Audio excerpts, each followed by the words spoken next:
Hey everybody, Summerhill Cinema 700 here today with another video. I have not done a video in a long time, and you're probably wondering, what is this? Is this karaoke or something? It's not, I promise. Uh, my camera that I was using, I feel like I have to explain this every time. The camera that I was using is now full of space. It's an old iPhone. Going to be getting a new one soon. December, January, something like that. I'll have a new phone, have a new camera, so I'll be putting out more videos and whatnot. So for now, just using the camera that's built into the computer here and this microphone. So for now it works, and it is what it is. But anyways, yeah, I haven't been making many videos lately just simply because it's winter. I have the winter blues. It's kind of shitty outside, and I just haven't had the motivation to do videos, and I've been just really busy in general. But I thought I'd do a video today talking about 8 horror films that I think are very underrated and are really good films. Actually, a couple of these are pretty bad, but they have a charm to them. But most of these are actually what I would consider genuinely very good films. And again, I picked 8 today. I thought 5 wasn't enough, 10's too much. Let's just do 8. And curious if you guys have seen any of these. I'm sure a lot of you have. I know a lot of you guys are into the more obscure horror films like myself. But yeah, I picked 8 here. So let's just get right into this. But again, more videos coming soon. I'm still alive. And yeah, I'll try not to breathe too heavily into this mic too. It's weird. It's not the greatest mic in the world. First up, we have an Italian film, and this is a film by Franco E. Prosperi. Probably pronouncing it wrong, but this one's called Wild Beasts. I actually did a movie review of this one probably a couple years ago. It's on the channel. But yeah, Wild Beasts. This is a really crazy film, and barely anybody ever talks about it. And it's insane because it's basically about these zoo animals somewhere in Europe. They don't disclose where exactly. And the water supply gets poisoned with PCP or something like that. And all the animals go insane, and they start wreaking havoc on the town. And they filmed this with real animals, which some people, well, you know, they'd never be able to do it today with like organizations like PETA and stuff like that. They would never be able to get away with this. And there's like a scene in this where they're like burning rats alive for real, which is horrible.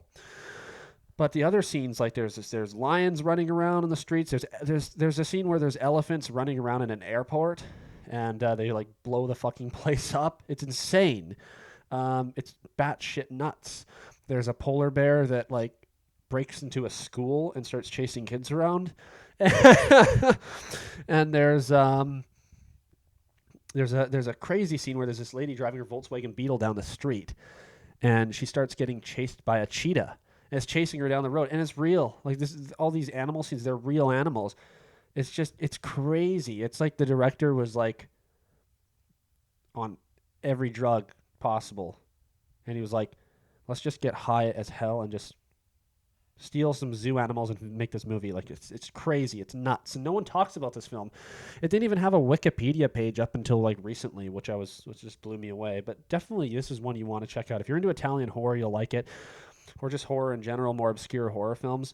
The acting is horrendous, but it's got a charm. It's got a kind of a cool soundtrack, good cinematography, and just the scenes of the animals are just insane. You got to check it out. It's one of those movies you have to see at least once, and the Blu-ray's available there from Severin Films.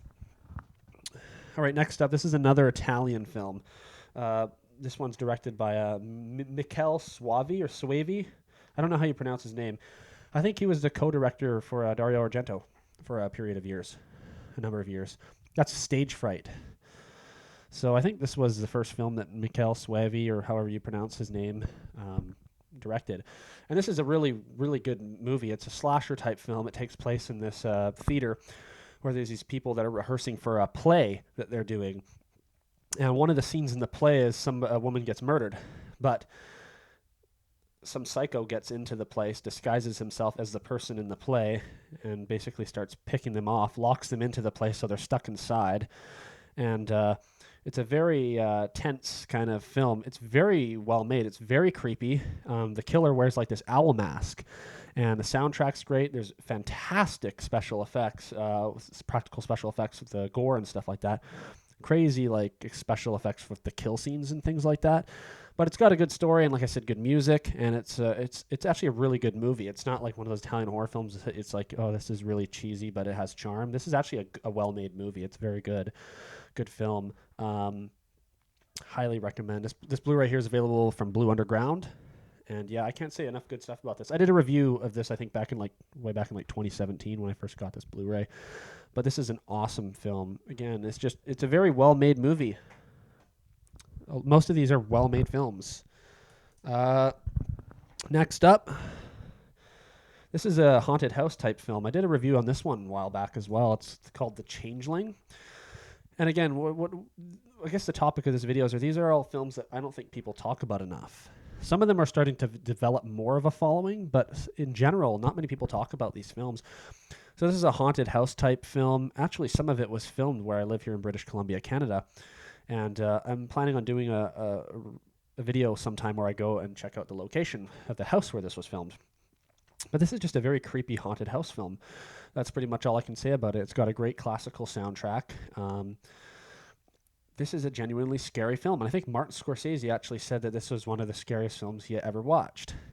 And yeah, it's great. It's got a good story. It's creepy. It's got some jump scares that really catch you off guard that you're not expecting. And it's a genuinely very scary film. And this one I think came out in 1980. And this Blu-ray is from Severin Films. Also comes with the CD soundtrack, which is really nice, and a slipcover. This one might be out of print now, the slip, but you can still get the Blu-ray. But yeah, highly recommend. Very well-made movie. And again, very creepy, very atmospheric, good soundtrack, good stuff. All right, I think this is 4 here. This is one directed by Larry Cohen. And I'm sure that this one has a bit of a cult following, but this is Q the Winged Serpent. And I just don't hear many people talk about this film. I think it's really great. And it's basically about this serpent that starts killing people off people start going missing in New York City, and then they realize it's this winged serpent. And then the movie has all this backstory about Aztec sacrifices and stuff like that. And this one stars, what's his name? Michael Moriarty, I think is his name. Can't pronounce his name, but he was in The Stuff. He's done a lot of films. He's been in a lot of Larry Cohen movies, and he's always enjoyable to watch. Big fan of him. But yeah, this is just a really cool movie, and it's really neat because this is one of the few films, as far as I know, ever made that you actually see inside the Chrysler building up at the top, which is where this big serpent lives. It has its nest up at the top, all its eggs.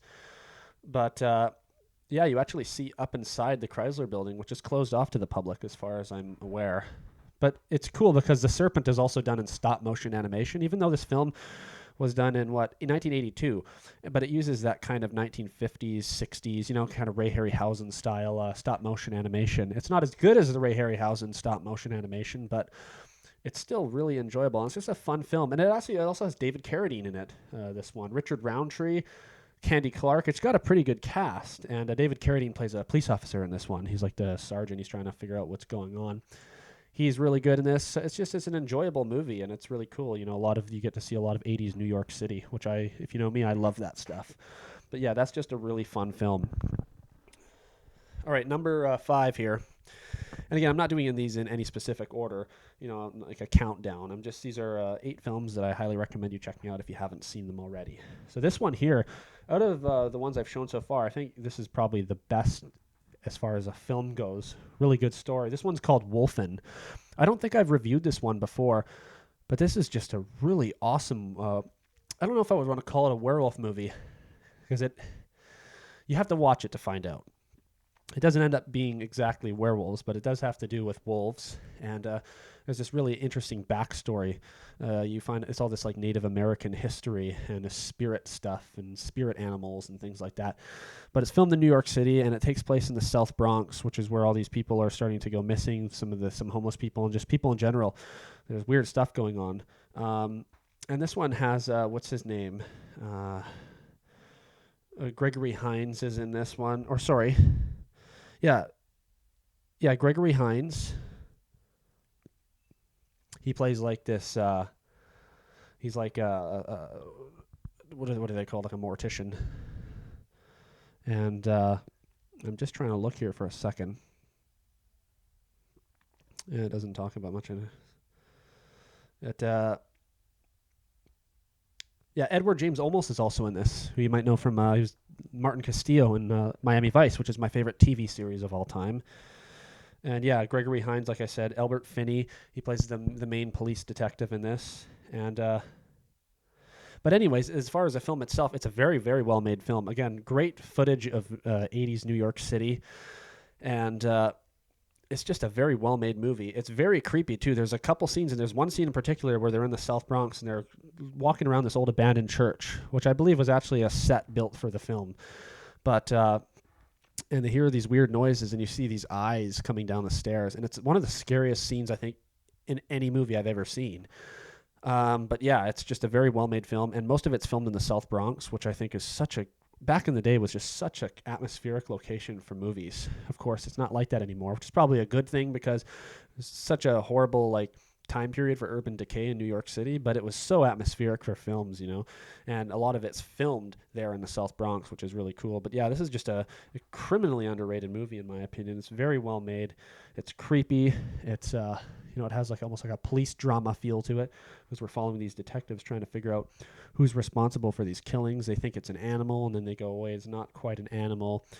But there's a lot of really cool scenes in this. There's a scene where these guys are standing on top of Edward James Olmos and a couple of their other native friends, and they're up on the Brooklyn Bridge. I guess they're they work on the bridges, and they're just up there.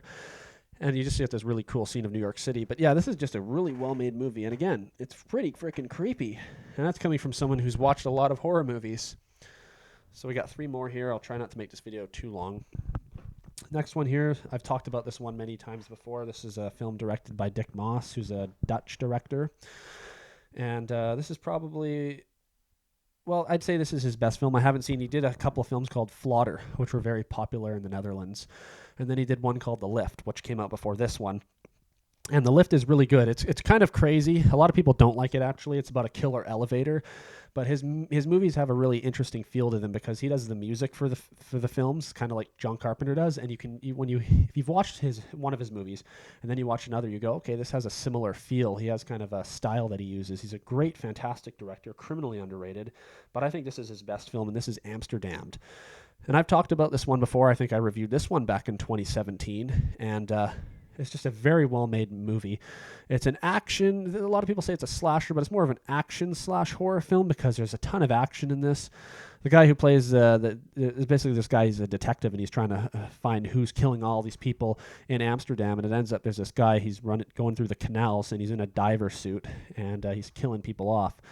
But the acting is really well done in this film. Like I said, the lead guy, I think his name's Hub Staple, and it's probably pronounced like Hoob Stapel or something like that. He's a Dutch actor.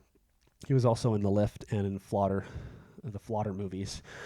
But this is just a very well-made movie, and it has some of the best action sequences I think ever filmed. I think this has the best boat chase scene I've ever seen in a movie so far.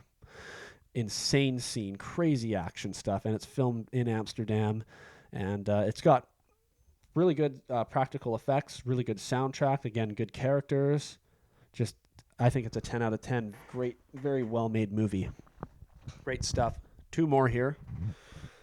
This one, if you know me, I've talked about this a lot. I'd actually, I was just about to say I'd put this one that I'm going to show next in my top 10 horror movies of all time. I'd probably put Amsterdam in there as well, and maybe even Wolfen, because those are just such great films. Wolfen, Amsterdam, and then this one here. If you know me, I love this film. I've done lots of videos talking about it. I have a whole collection of items related to this film, and that's Chud. Now, I will say this one seems to be developing more of a cult following, but I still think it's very underrated. And when we say underrated, I think that term gets thrown around way too much now. Everything's underrated. This is underrated. Well, no. Just because you don't know about the film or you haven't heard a certain song doesn't mean it's underrated. But in general, if not a lot of people are talking about something, that's when I would consider it underrated, because I do think that term gets thrown around too easily now. But anyways, Chud, 1984, creature feature film. Again, this one also takes place in New York City, which is kind of a reoccurring theme here with these films. But this is just a very well-made movie. Some people hate it. I personally love it. I think why people dislike it is not a ton of stuff. Not a lot happens in this film.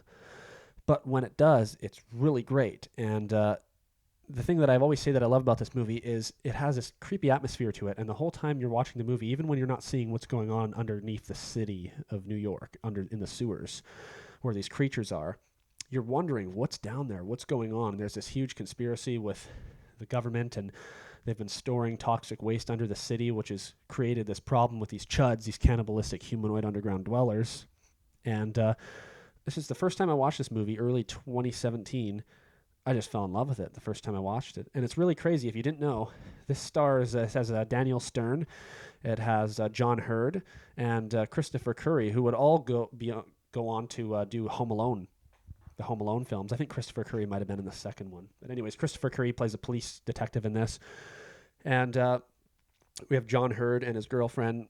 They're living in the city. He's a photographer. And then he knows people that are living underground. He's homeless people.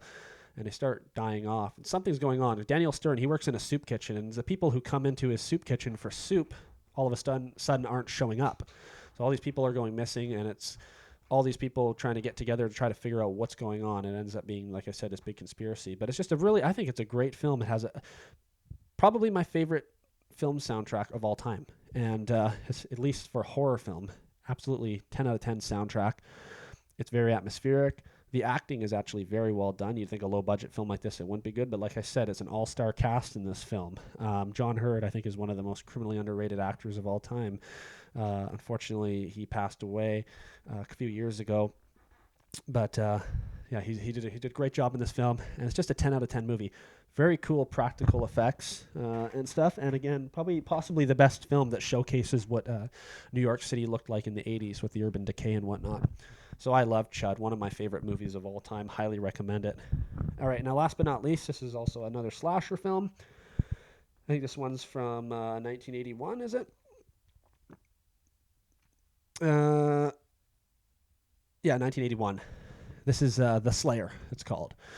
And this is a slasher film. It takes place on this island. These people go there for a vacation, and they think they're the only ones on the island, but they realize they're not. And they get picked off one by one. But yeah, there's a lot of people that love slasher films, a lot of people talking about them, but this one doesn't get mentioned a lot, I find, which is weird because it's actually a lot better of a movie than a lot of the 80s slasher films. A lot of 80s slasher films, you watch them for the gore effects, the special practical effects, and the makeup and whatnot. And, a lot of people, there's slasher movies that aren't great films, but they have amazing special effects. Like you look at like the movie like The Prowler or something like that. I mean, it does have a story behind it, but you're mostly watching it for the effects. Same with the original My Bloody Valentine. You're mainly watching it for the effects. Come on, you have to admit it. But where this film is different is it actually is a really neat setting. It's a unique setting because it takes place on this island. It has fantastic cinematography. The soundtrack is really good. The acting is actually pretty good as well. Practical effects, the kills in this are crazy. But yeah, it's one of the most, it might be the most atmospheric slasher film I've seen. It's just very well made. And I hadn't even heard of this film until it came out on Blu-ray here from Arrow Video back in, was it 2017, I think, and I did a review on this film. But yeah, definitely got to check this one out. Really great stuff. All these films are like movies you're going to watch and you're going to really enjoy. They're actually well-made movies, with the exception of, Wild Beasts and maybe Q the Winged Serpent. They're a little bit cheesy, and some would say chud as well. But for the most part, these are all well-made movies. And again, if you're interested in any of these, Wild Beasts is available on a Blu-ray from Severin Films. Stage Fright is available on Blu-ray from Blue Underground. The Q the Winged Serpent is available from Scream Factory. The Changeling is available from Severin Films. Amsterdam is available from Blue Underground. Chud is available from Arrow Video. Actually, I think Amsterdam and Chud were both limited releases with a bonus disc, but they have a standard editions available. The Slayer is available on Arrow Video. Wolfen from the Warner Archive, and I think I already said the Changeling, Severin. So these are all available. You can buy these on Blu-ray, and all the transfers on these look really good. So go check them out if you're interested in these. We have to support these labels, that are still providing us with physical media. It's the same with music. I say, go buy vinyl, go buy CDs, whatever you want, but we got to keep these places going, record stores, and any place that sells physical media. We got to keep it alive. And I think we're living in a really great time right now for physical media. Look at you go into a record store now, vinyl's back again. I think I was reading Ringo Starr's latest album, the cassette tape outsold every other format, which is crazy. But people are starting to realize, I guess, that analog recording and just having physical media is just a better alternative. Sure, it takes up a lot of space, but it's just a lot better. I think a lot of you will agree with that.